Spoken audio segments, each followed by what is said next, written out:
of Wales.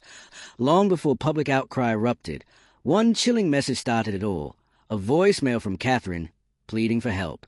It was never supposed to surface, but Princess Beatrice got hold of it, and what she heard shattered any illusion of royal serenity. Catherine's voice cracked as she uttered the words, "They won't let me leave." That single recording. If you love getting the real story behind the palace walls, don't forget to subscribe to the channel and tap the notification bell so you never miss an update. Buried within palace servers would ignite a private investigation that uncovered stage, concealed medical files, and an institutional effort to disguise suffering as strength. Beatrice couldn't stay silent, not after hearing her cousin-in-law's desperation firsthand. If you love getting the real story behind the palace walls, don't forget to subscribe to the channel and tap the notification bell so you never miss an update. That voicemail became the foundation of Beatrice's rebellion. As more digital evidence surfaced, including the experts confirmed were digitally altered, the palace's narrative began to unravel. What emerged wasn't just a pattern of deception, but an entire system engineered to keep women like Catherine quiet. In the face of growing pressure, Beatrice stepped away from her royal duties and declared silence a form of treason. Her actions forced uncomfortable questions into the public sphere and pushed the monarchy toward a reckoning it could no longer delay. It was supposed to be just another day behind the palace gates. Controlled, choreographed, silent. But then, boom, a private letter leaked, and everything changed. Not from a rogue staff or a bitter ex-royal. From Princess Beatrice. Yes, that Beatrice. The one who always kept her distance from the drama. The one who did charity work, wore fascinators, and rarely said more than she had to. But now, she's the one lighting the match and watching centuries of tradition start to burn. The Wales. In this leaked letter, Beatrice doesn't just raise concerns. She goes in. She calls out systemic neglect, emotional cruelty, and the weaponization of silence inside the royal institution. At the center of it all, Catherine, Princess of Wales. And what was once whispered speculation has now blown into an undeniable storm. For months, the public had questions. Where was Catherine? Why did the palace seem so cagey, so rehearsed, so vague? Every update felt forced, every overproduced. There were rumors about her health, but all the palace gave was sanitized statements and suspiciously polished images. Now we know why. Beatrice's revelations point to a deeply disturbing pattern. According to her, Catherine wasn't just unwell, she was silenced. Her health struggles weren't being supported. They were being hidden, and was actively manipulated for public optics. The Wales. One piece of evidence that shocked everyone, a voicemail. Catherine, audibly distressed, allegedly pleading for help. Not scripted, not filtered, just raw, desperate emotion. And that voicemail never should have been intercepted.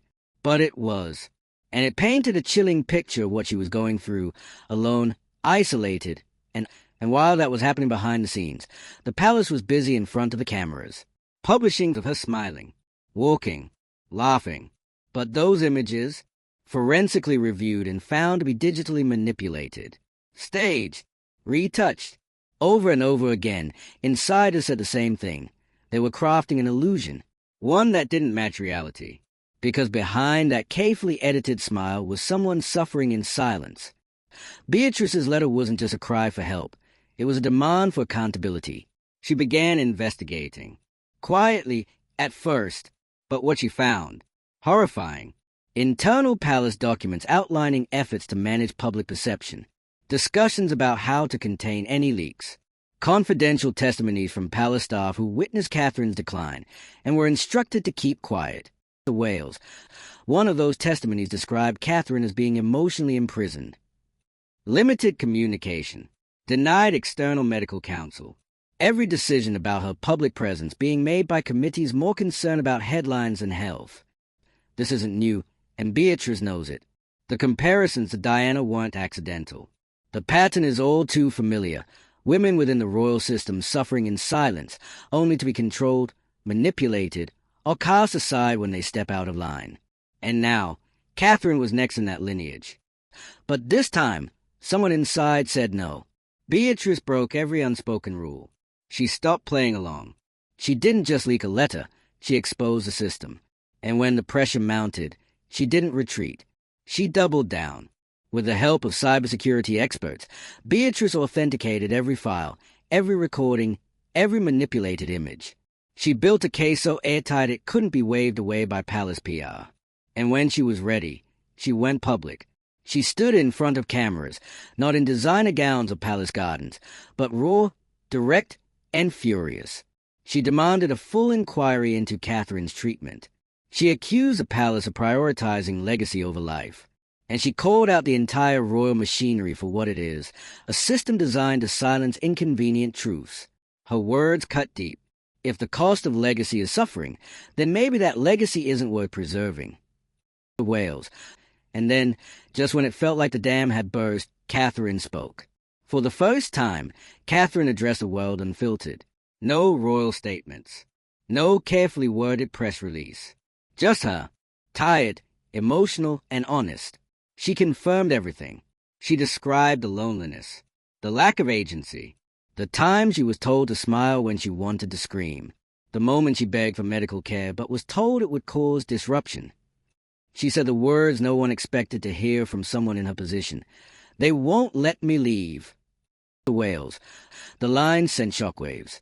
6 words that said it all. Because when a senior royal says she felt imprisoned, not metaphorically, but functionally, it's no longer just a family issue.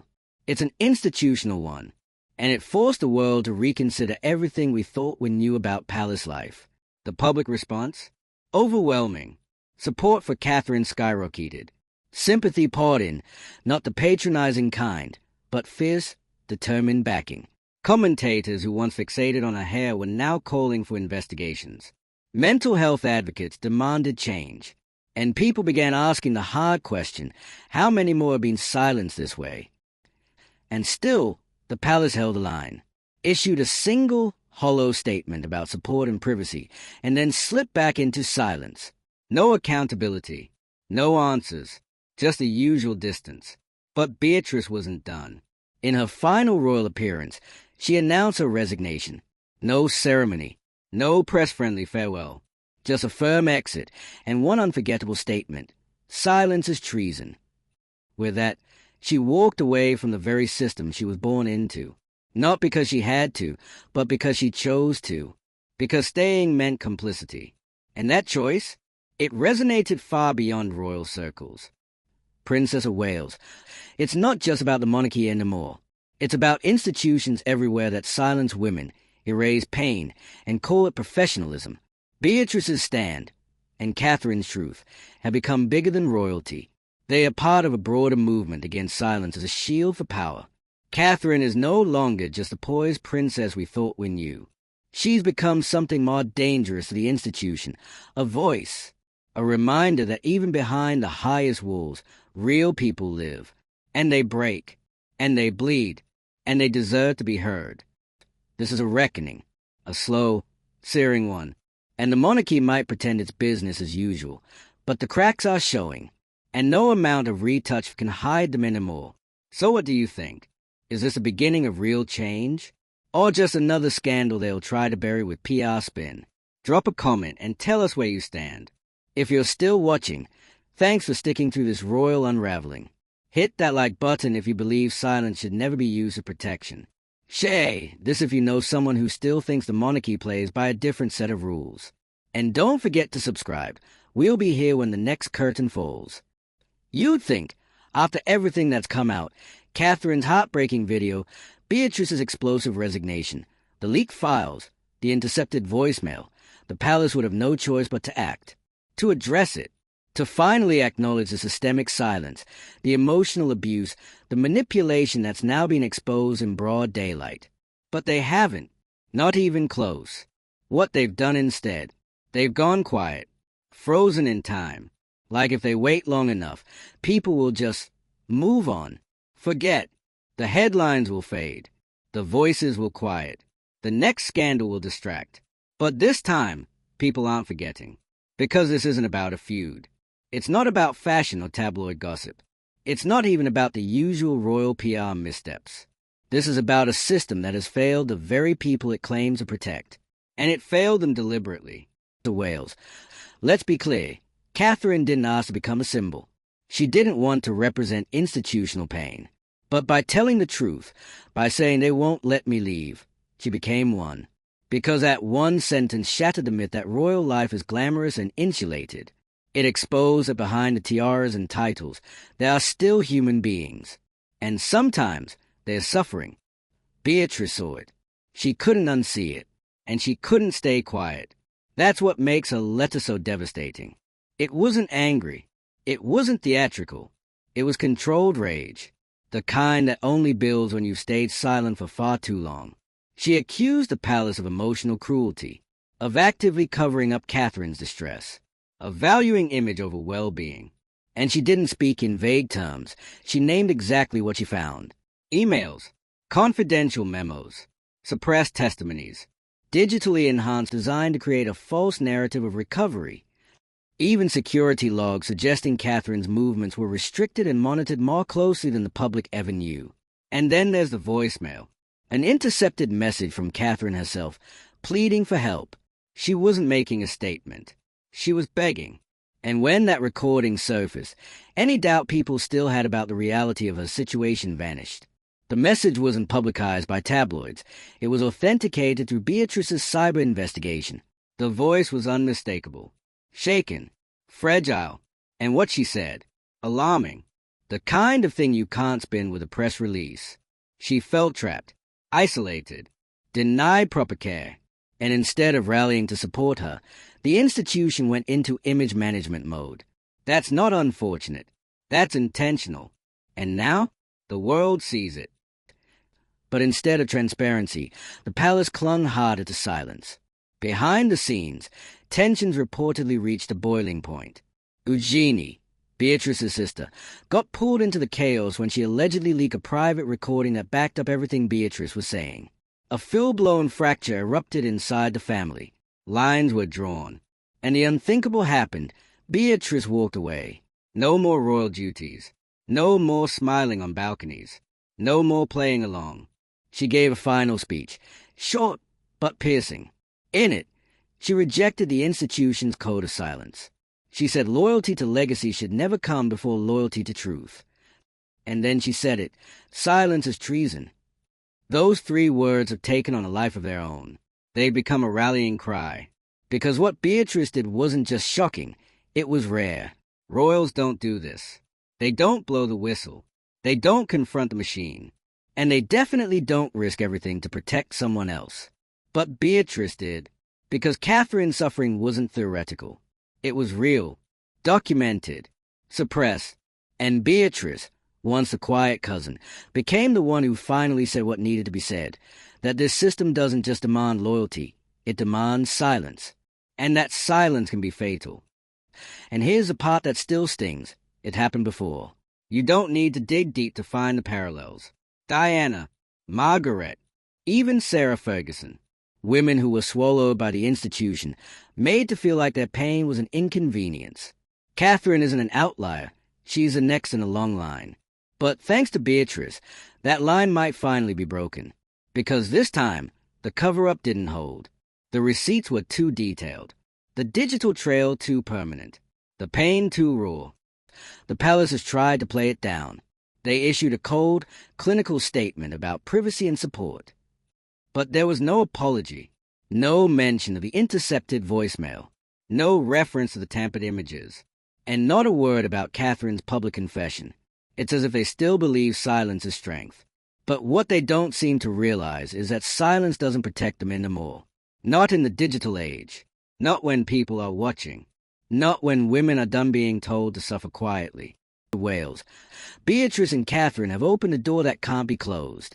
And what's pouring through it now is a long overdue conversation, not just about the royal family, but about every institution that thrives on silence and obedience. About how power protects itself. About how truth gets buried under protocol. About how women, especially those expected to represent something bigger than themselves, are often the first to be erased. The illusion of control is slipping. The PR armor is cracking. And yet, Catherine remains the one showing strength. Wales. Her video message was uncomfortable to watch. Not because she was emotional, but because she wasn't polished. She didn't read from a script. She didn't recite talking points. She spoke like someone who had nothing left to lose. And that kind of honesty, that's what people remember. She didn't make demands. She didn't point fingers. She just told her story. And in doing so, she shattered the idea that royals can't be vulnerable, or human, or broken. Beatrice made sure that story couldn't be buried. Her investigation, supported by a team of cybersecurity professionals, didn't just verify the leaks. It proved intent. They weren't just filtered. They were manipulated. The testimonies weren't just ignored. They were sealed. And the internal emails? They were chilling. One line reportedly read, "We cannot allow her to appear weak." Another, "We need images that reaffirm stability." And what does that say? It says that the people in charge weren't worried about Catherine's health. They were worried about perception, about keeping the illusion intact, about protecting the brand. And that's what Beatrice broke. She said no more. No more fake, no more sealed documents, no more silence. And when the palace pushed back, she stepped down, not out of shame, but out of principle. She didn't leave the family. She left the institution. And that distinction matters. The Wales, because what Beatrice and Catherine have shown us is that you can love your family and still hold them accountable. You can respect tradition and still demand change. You can be born into privilege and still suffer in silence until someone gives you a microphone. This isn't a fairy tale. It never was. But maybe, just maybe, it's finally becoming something better. The truth. So what happens now? That depends. On the palace. On the public. On how loud we're willing to be. Because silence is what allowed this to happen. And silence is what they are counting on now. Don't let that happen. And now, here we are, standing in the middle of the royal reckoning no one saw coming. Not from the tabloids. Not from some exiled ex-royal with a book deal. But from inside the palace. From Beatrice. What makes this moment so unsettling for the monarchy isn't just a scandal. It's who broke it. Beatrice wasn't a rebel. She wasn't known for stirring the pot. If anything, she was a loyalist. The safe one. The one who showed up to ribbon cuttings, kept her opinions quiet, and played her part. The kind of royal the palace could count on. And now, she's the one pulling the curtain. What's left behind that curtain is not just messy. It's institutional. It's generational. It's not one misstep or one bad decision. It's a pattern of repression, of emotional negligence, of hiding women suffering under the rug to protect a fragile legacy. And make no mistake, this wasn't just about Catherine's personal pain. This was about power, control, protecting the monarchy's image at the expense of a woman's voice, her health, and ultimately, her humanity. Beatrice uncovered not only a culture of silence, but a strategy of silence. That's a very different thing. She didn't just stumble upon private conversations. She unearthed a blueprint, deliberate manipulation, suppression of communication, orchestrated media campaigns to maintain the illusion that everything was normal. That now infamous line, "We need images that reaffirm stability," isn't just cynical. It's surgical. It's calculated. It shows how deep priorities run, and where human concern falls on the list, dead last. Princess of Wales. And it all goes back to that core truth Catherine revealed. They won't let me leave. 6 words that puncture the royal fantasy, that reduce the palatial settings and designer coats and balcony waves to background noise. Because if someone at the heart of the institution is quietly begging to escape, what does that say about the system as a whole? The palace would love for you to forget that line. They'd love for you to scroll past it, to let the next fall or public engagement distract from it. But people aren't scrolling past it anymore. They are holding on. Because what Catherine described wasn't some abstract hardship. It was deliberate emotional isolation, requests for help ignored, medical concerns dismissed, her voice erased. And now, finally, someone else inside the family called it what it is. Beatrice didn't just echo Catherine's pain. She put structure to it. Her digital investigation, backed by cybersecurity experts, proved what the palace wanted hidden, that this wasn't a misunderstanding. This was a campaign, a coordinated effort to control the narrative, silence dissent, and bury the truth. Her findings revealed doctored internal correspondence about containing reputational risk, and even blocked communication between Catherine and outside advisors. One internal message, as reported, chillingly read, "Her silence is our stability." That one line says everything. And yet, even after all of it, the proof, the confession, the backlash, the palace stays mute. No real statements. No formal investigation. No apology. Just a quiet hope that the public will eventually lose interest. But the silence is louder now. Deafening. Because people have started to connect the dots. Not just between Catherine and Diana, but across a lineage of women inside the royal family who were praised for their poise, right up until the moment they asked for help. That's why Beatrice stepping away wasn't just symbolic. It was seismic. She didn't vanish. She didn't fade into quiet exile. She chose to leave the royal system and then turned around to point at the rot inside it. And her words? Still echoing. Silence is treason. 3 words that have haunted every royal engagement since. Because whether the palace wants to acknowledge it or not, those words put them on notice. Every event, every appearance, every thought now comes with unspoken questions. Who else is suffering? Who else has been silenced? The Wales. And it's not just a royal problem anymore. It's bigger. This story has struck a nerve because it mirrors what happens in so many institutions. Corporations, religious organizations, political systems, anywhere where power protects itself with secrecy and spin. What Catherine went through is painful, yes, but tragically familiar. And that's what makes this moment different. It's not just a scandal. It's a reckoning, a reminder that titles don't protect you from harm, and legacy isn't an excuse for silence.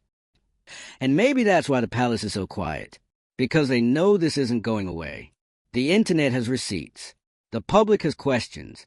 And Beatrice, the once quiet royal, made sure the truth is a permanent place in the conversation. She didn't just speak for Catherine. She stood beside her, at the cost of her position, her status, her future inside the royal machine. That's not a publicity stunt. That's a principled stand. And now, we're watching the institution try to carry on like nothing happened. Business as usual. But it's not usual anymore. The facade is cracked. The illusion has been broken. And behind that perfect exterior, a system that has been exposed by one of its own. So what happens next? That's not just on the palace anymore. That's on all of us. Because this story only fades if people let it fade. So let's keep it alive. If you believe truth matters more than tradition, speak up. Share your thoughts. Drop a comment. Like this video if you're done watching women be silenced for the sake of stability. Share this with someone still stuck in the fairy tale. And hit that subscribe button. We're not done unraveling this one. Not by a long shot.